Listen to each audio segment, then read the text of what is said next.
What's up, everyone? Really good to be with you today. My name is Denton, and welcome to the Ankylosing Spondylitis Reduce Your Pain podcast. Today's episode is really important. In today's show, Peter and I discuss what is possibly the most important thing that I may have learned from my entire experience healing from AS, as well as other autoimmune issues and all kinds of emotional pain. So it's a really deep subject, and we could certainly go a lot deeper with it.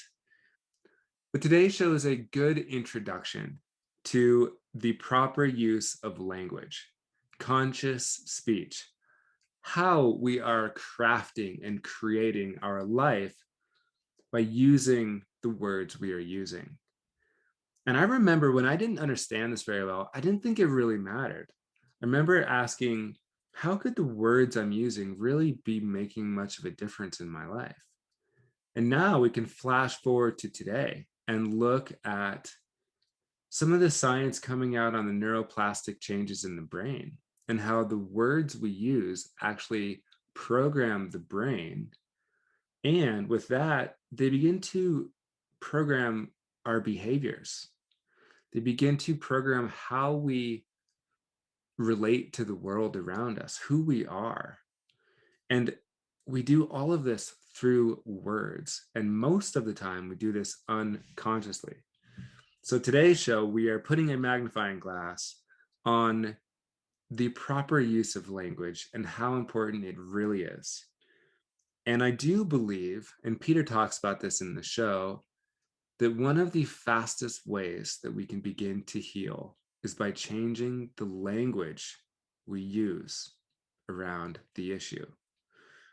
Now, that might sound a little bit airy-fairy, or it might sound intriguing to you, who knows? But there's not a lot of doctors talking about that. And if there were, it would certainly be a different world, because it is a very influential factor in your life every single day. I'm going to leave it right there, and I will wrap up after my interview with Peter Winslow. Hey, Peter, good to see you. Hello, Skylar. Hey, it's good to be with you once again. The time's flying by, isn't it? Sure does. Sure does. Seems like we were just together just the other day, and here we are again. With more fun conversations and more content to deliver. I'm going to jump right into something. I was flipping through your book earlier today. Your book is called Heal for Real. One of, what, 4 books that you've published? 5 now. 5 now, okay. I got to catch up. So on page 66, you say, the very speech and language I used was critical for convincing my mind that the healing in my body was lasting and permanent. I decreed that whenever I used the words I or I am, I would follow them with a positive affirmation, like, I am better off than before. Faith works for both positive and negative mindsets, and it's a fact of life that who we tell ourselves we are is who we ultimately become. Now, Peter, there is a powerful piece of wisdom. This last sentence, who we tell ourselves we are is who we ultimately become. I've seen in my personal life, I've seen in my healing journey, that is absolutely true. I'd love to hear what you have to say a little bit further with that.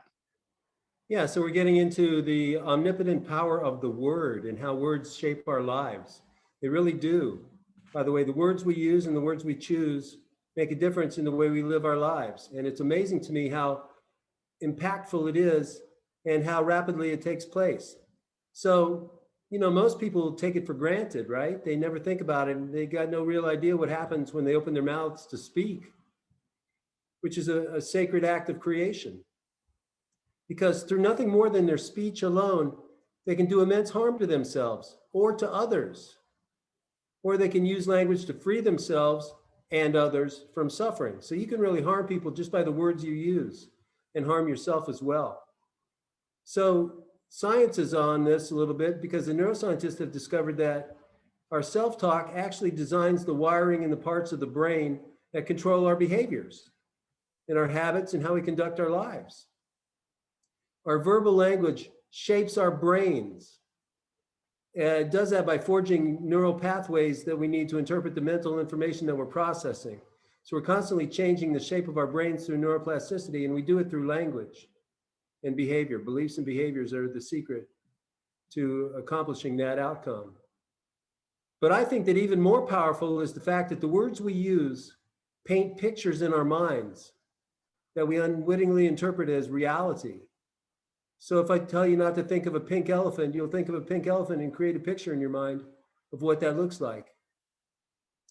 So, it really is true what our moms taught us. And it's incredibly powerful to understand that if you can't say anything nice, don't say anything at all. And that includes what you say to yourself.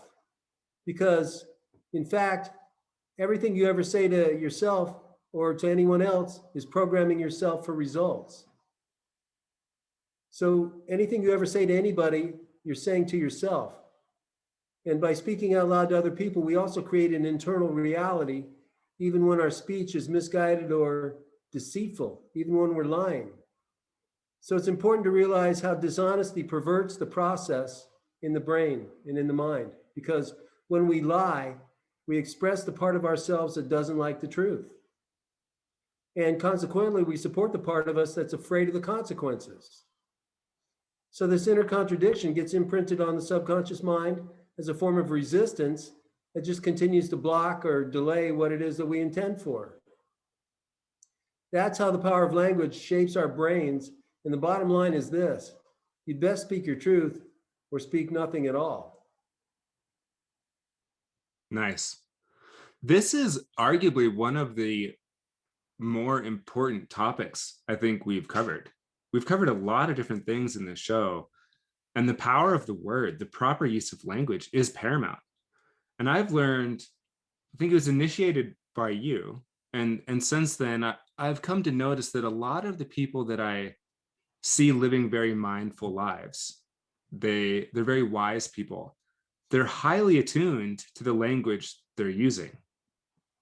Oh, you bet. They're deliberate and intentional with the language they use, as am I. I trained myself to be that way many years ago, and it changed everything for me in my health and my wealth and my welfare and how I conduct myself in the world. Language, the power of language is actually, according to the ancient religions, the power of creation. And that takes us into Habits That Heal that I've got for today, number 28. Choose your words. Habits That Heal, lesson 28. Choose your words. In the beginning was the Word. This opening quote from the Gospel of St. John in the Bible reveals the profound and hidden truth that speaking is itself a divine act of supreme creation. Another famous quote says, "All the pain of a human life is created by words, as is all the joy." Ponder this reality for a moment and feel its gravity. The fact is, the act of speaking opens a dimension of consciousness not available to other species. We humans communicate at a level of awareness that holds the ability to shape our own lives and fortunes, and no other plant or animal can do that. More astounding is the fact that what we speak can affect other people and even change the planet. It cannot be overstated. Speaking is a sacred act of creation that functions at the leading edge of universal consciousness. Now, if you want solutions, you must stop telling yourself about the problems you have and start talking about how this challenge really serves you. Learn to stop fearing the worst by speaking confidence into your life circumstances. This practice will change your life permanently and for the better. Yeah, indeed, it's true. And a lot of people are realizing that, but most people never do. They just keep blabbing and speaking in ways that work against them in the world, and they're creating the results of what it is they're speaking. So in the beginning of the Gospel of John in the New Testament there in the Bible, it does open with, "In the beginning was the Word." He doesn't say in the beginning was the image, or in the beginning was the thought. or in the beginning was the picture, or anything. It's in the beginning was the word. Why would that be the case? And I've asked some of my devout Christian friends about what does that mean, and most of them are puzzled by it, and they don't really understand what it means by in the beginning was the word. But in the teachings of Kabbalah, they talk about it, and they say that nothing happens until a word is spoken. So because of the way life works for humanity in awareness and consciousness, we have a 5-part system of living our lives. And it's what we're being, what we're thinking, what we're speaking, what we're doing, and then what we're receiving as a result of this process. So speaking is in the middle. First, you're being and thinking, and then those are internal processes for human beings. What you're being and what you're thinking are happening internally. And then when you speak it, you bring it to the outer world and you build a bridge to what you're doing and receiving as a result of what you're being, thinking, and speaking. So speaking is where action takes place. And in quantum mechanics, it's said that nothing happens until something moves. And nothing moves until you speak outwardly what's harbored internally. So yes, in the beginning is what you speak, and what you speak to yourself about yourself creates what you experience in life. And what you speak to others has an effect and an impact on them as well. So it's a sacred act of creation. And people just blather on and on about all kinds of nonsensical things and don't even realize that they're creating their realities based on the words they use. Isn't that amazing? Yeah. And the more I've applied this in my life, the more I notice when people have a bunch of unconscious speech. And I can see very quickly how it oftentimes isn't serving them. If they're just rambling around like the things that stress them out, or they're just talking constantly about their problems. I mean, a lot of people do this with AS. They're talking about the pain, they're talking about the problem. I did it for a long time. And I remember, this is kind of fun. I remember when you and I first started talking, you began to take certain words away from me. You're like, nope, nope, okay, like, Sky, I'm going to encourage you not to use that word anymore. And like, nope, I'm going to take that one from you. And I really didn't understand what that was going to do, but I had nowhere else to turn and I trusted you. And so I followed your guidance. And now I can very easily see how changing my speech was very important for regaining my health. Yeah, and it worked well for you, and it works fast too. So the truth is that most of the people I coach with, they haven't got a clue that they're actually creating a personal reality through the very words that they're using and choosing to say. So when I ask them, a lot of them will say they can't really even believe it. They don't believe that the power of speech is that powerful. Mhm. But that's why I always coach my people for what I call smart speech, which is what I taught you. And this practice changes their lives immediately. So the power of the word, right, is what we're talking about today. And the power of the word has long been taught by the wisest and most successful people in the world.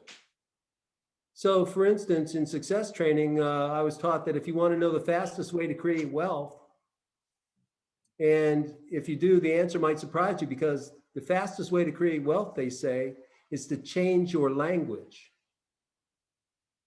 And the same holds true for creating health and happiness in your life. The fastest way to create those things is to change your language. And it's all true because of a hidden precept that I taught you, which is called the law of identity, which originally comes from Aristotle and then moves through modern masters into the version that we have today. The law of identity. And it simply states that in life, we don't get what we want. We get what we are. So our self-talk reveals exactly who we think we are. And that image indicates exactly what we expect to experience in life. So simply put, the words we speak build a bridge between what we believe and what we receive from the world. And this all happens because what you say to yourself about yourself creates a self-image in your subconscious mind. Now that self-image generates what you speak to other people, and what you speak to other people determines what you're going to receive from them. So again, who you believe you are indicates what you're going to receive in the world and what you'll accept from the people in your life. Does that make sense? It does.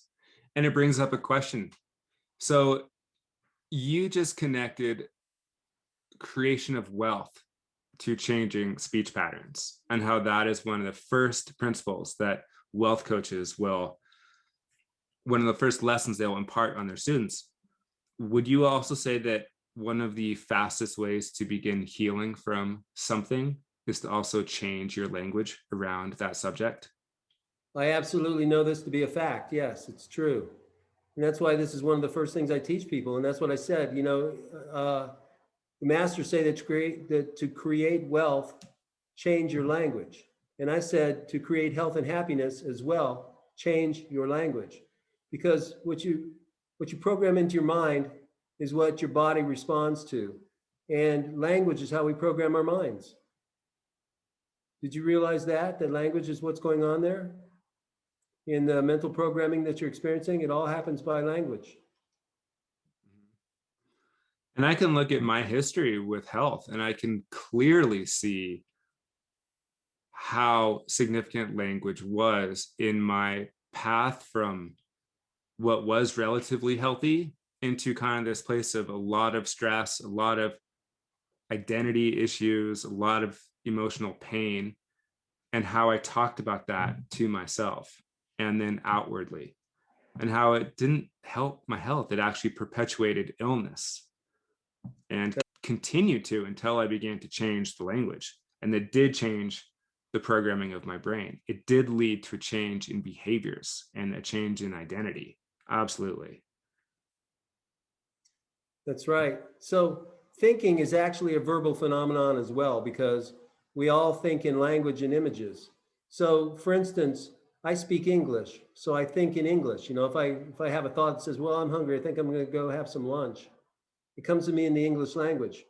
But if I could think in Scottish or Swedish or Swahili, different concepts would become available to me. Concepts in those languages that aren't used in English. So if that were the case and I was thinking in a foreign language, foreign images would then reshape my mindset and eventually form a brand new reality. So language is how we program ourselves for experience in the world. So that's why it's so critically important is what you say to yourself. And remember, what you say to other people, you're also saying to yourself, even if it's dishonest. So yeah, to improve your health, begin by changing your language. That's the first place to start. It's the easiest and most comprehensible way to begin. Have you found, Peter, in the demographic that you focus on with people with AS, that a number of them have the same patterns with using language against themselves? Is it kind of universal? Pretty much because they've been told to be victims. Through their diagnosis and the medical process that they encounter when they first go to discover what's going on in their minds and bodies, or in their bodies specifically from the medical professionals. They're taught that they are victims, and they're taught that they have to fight. And they're taught all these things pretty universally throughout the Western world, that that's the only way to proceed. They're also taught that there is no cure. So it doesn't matter how bad you fight or how hard you apply yourself, you're never going to win this battle. So that language programs them into believing that they are less than. And so their self-image is one of victimization. And it becomes what's called an archetype in the mind. The victim archetype takes over, and they continue to punish themselves regardless of what's actually happening in the mind and body. So yeah, that's pretty universally known about people who've got chronic illness and chronic pain. Again, the word chronic means that doctors and drugs do not cure it. So when people have been told that they have a chronic condition, they think there's nothing that anybody can do, and they're not even including themselves. They don't realize that there's something that they've got to do for themselves. And one of the first things they can do that'll help is change their language. It's taught in the mystery school called the Kabbalah, that the richer a person's vocabulary is, the richer is their life. And this is an arcane lesson. It's not well known to many people, but it confirms that the mind creates wealth and circumstances through the words we use. So the more words we have in our personal lexicon, the more diversity and plenitude we experience in life. Now, let me give you an example of that. For example, the native Eskimo culture called the Inuit. They've got at least 66 different words for snow. 66 words for snow. So I have at most maybe 3 or 4 terms for snow, right? Powder snow, grapple, slush, wet snow. That's about all I've got. So the Inuit have over 60 more ways to experience it than I do. So how much richer is their relationship to snow than mine is? At least 60 times. The larger our vocabulary is, the richer is our life. And by richer, I don't just mean material wealth. I'm talking about experience and health and wellness and awareness through language. So that does show a really good example of the richness of our understanding of certain things when we have something like 66 words for our relationship with snow. I mean, how descriptive can they be? Like, how intimate is that relationship? And one thing I've noticed is there's a specific vernacular to everything. The more you get into engineering, the more you get into carpentry, the more you get into mind body medicine, there is a specific vernacular that's unique to all of those. And there's certainly a specific vernacular to the type of work that we do, Peter. And certainly that has been crafted and shaped and molded by putting a lot of emphasis into using the proper programming of the brain via the proper use of language. Well, these are mind-body techniques that change things in reality in our lives. Because we're all creating our own reality as we go along anyway. People don't really understand that either. But perception is reality. So I might think, for instance, that there are evil people in the world. And I would look for evidence of that in my experience. So I'd look in the news tonight and see that there was a mass shooting that happened and the shooter was purportedly a terrorist from Islam or whatever. And automatically that would reinforce my image that Islamic people are evil. So that becomes my reality. But it's not the reality at all in actuality. Actuality is a completely different way of perceiving the world. So, this is taught in the wisdom schools of Buddhism, for instance, about right speech. And it's taught in many religious teachings, like vows that nuns and monks take, vows of silence and austerity and chastity and so forth. They do that so that they stop the flow by which negativity arises and comes out of our beings and into the world around us. It's pretty amazing that what's happening with these people, who take these vows of silence, for among other reasons, to stem the hemorrhage of judgment through which darkness moves in the human world. And those people who practice Buddhism are trained in what they call right speech, which is a thorough discipline on the ethics of the words that we use in our lives. So untold volumes have been written about this and written about the unmitigated power of our speech. And I could go on and on and on about this all day long, about how our words attract or repel people and opportunities in our lives on an everyday basis. But what's most important is that we realize the actuality that we can greatly increase our personal power by harnessing the awareness that, in fact, life gives us exactly what we tell it to. And when you understand how that works, everything changes for the better. And it seems that nothing is impossible. It may take some time to work itself out, but if you're in alignment, it doesn't take any time at all.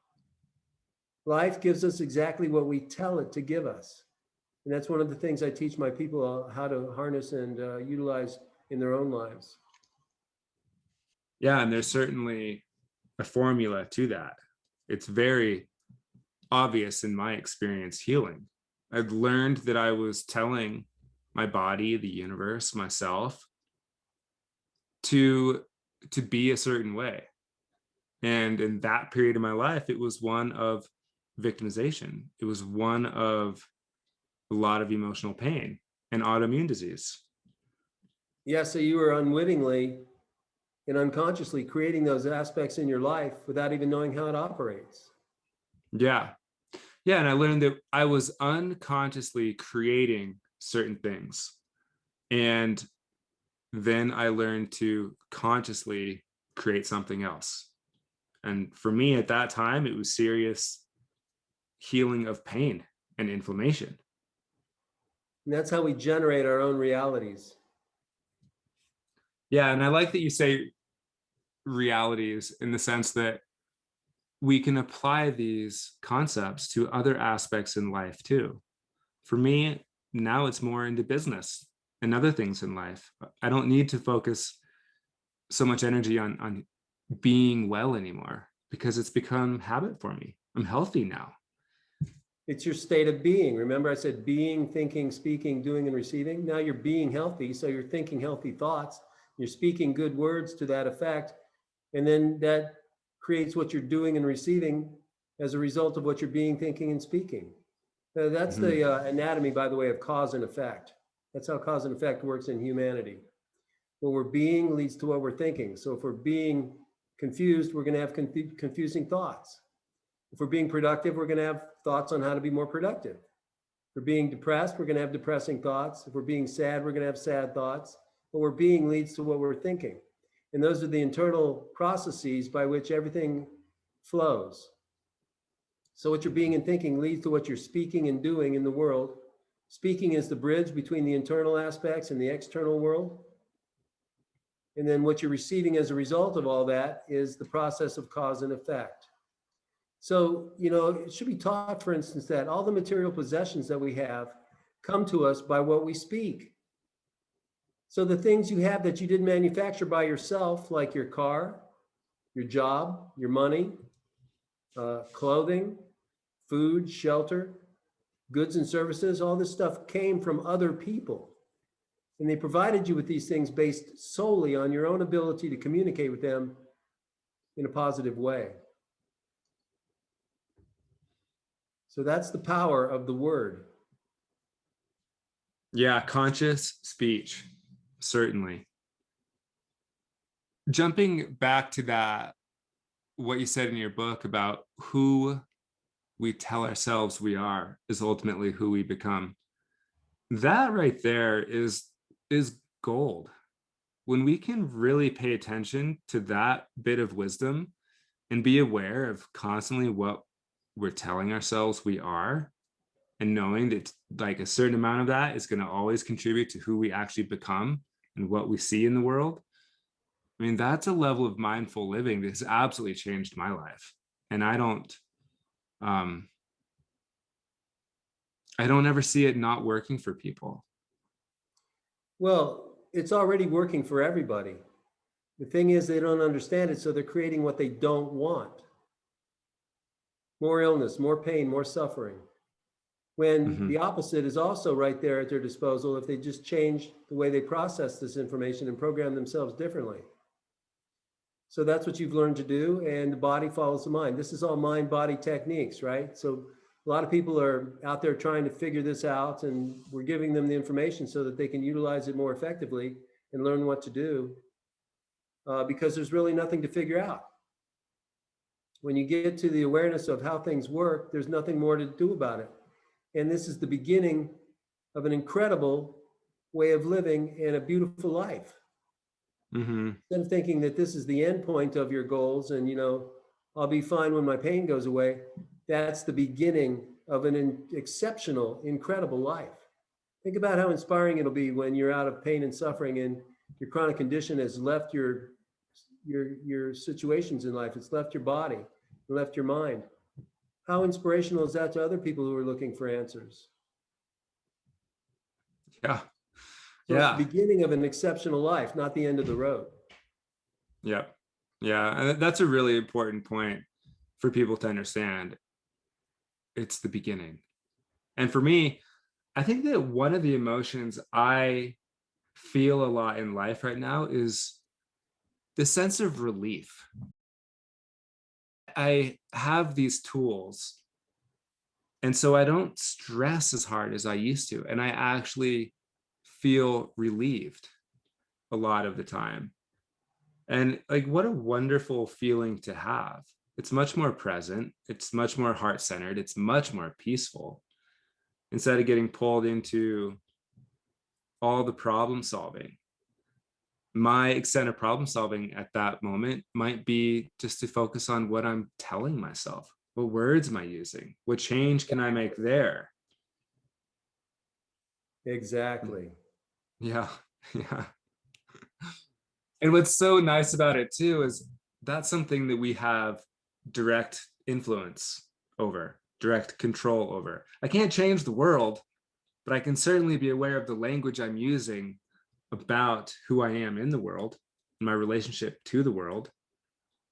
And that changes your experiences of the world, which changes how people relate to you in the world, which effectively changes the world. Yeah, changes my experience in the world and with all the people in it and all the things.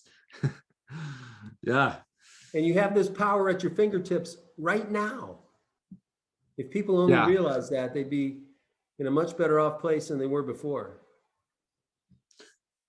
Yeah, I'm really happy to understand as much of this wisdom as I do. And what's so cool is it doesn't end. I can keep on using these tools no matter what is happening in my life.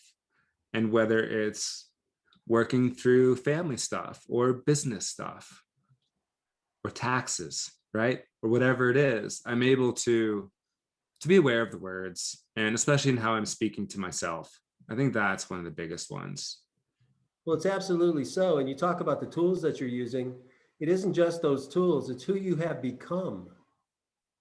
And you Mm, can use those tools for different aspects of your life, your relationships, your health, your career track, and so forth. But when I was a teenager, I worked as a carpenter, and I worked with a couple of master carpenters, one of whom told me that a good carpenter never blames his tools when he makes a mistake.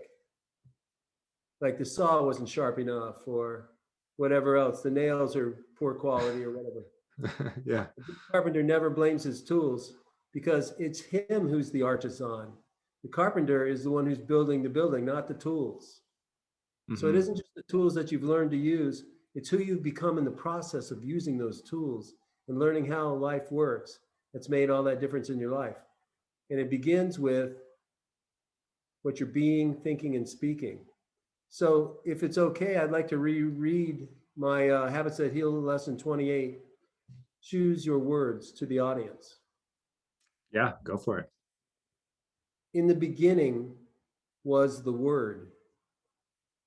This opening quote from the Gospel of St. John in the Bible reveals the profound and hidden truth that speaking is itself a divine act of supreme creation. Another famous quote says, all the pain of a human life is created by words, as is all the joy. So ponder this reality for a moment and feel its gravity.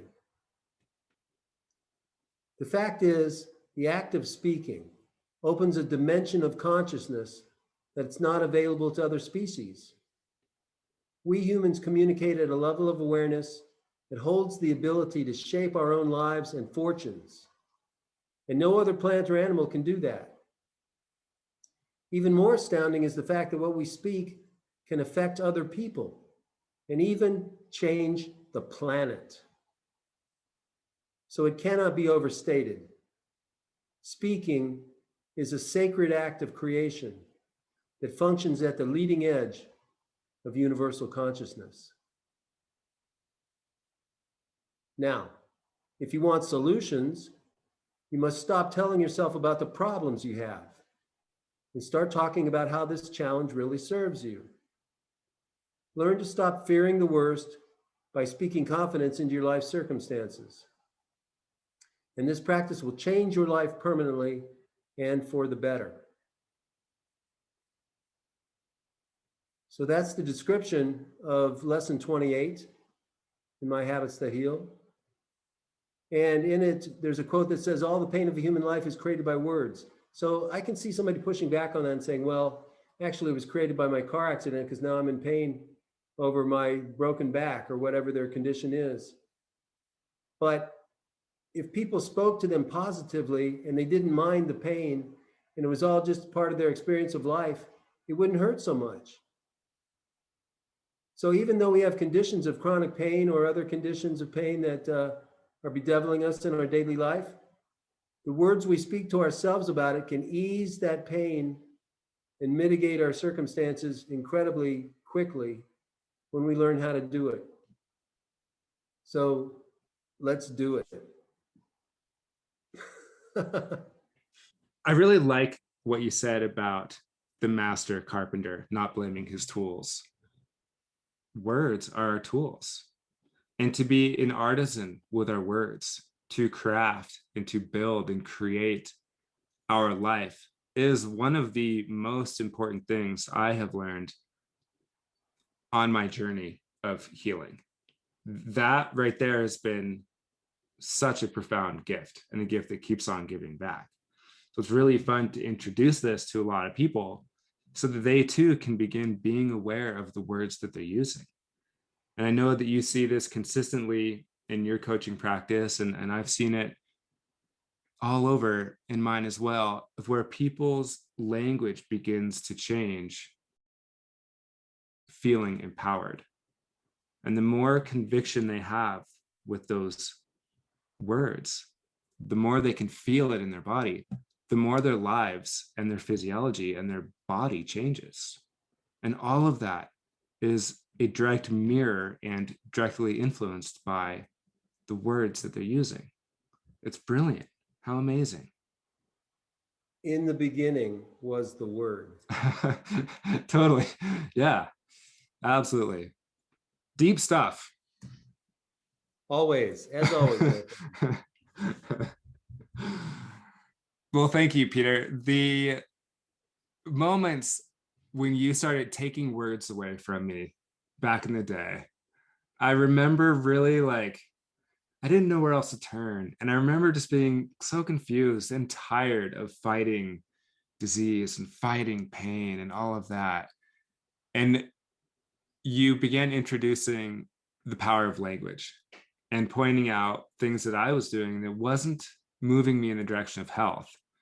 And it's been fun in my own life to watch this skill and technique blossom and grow as I have, and how my language has consistently changed, and how I can almost stay ahead of what would be problems now. I can see a problem and I can change my language around it immediately and almost like leapfrog what would be the problem and not get caught up in that.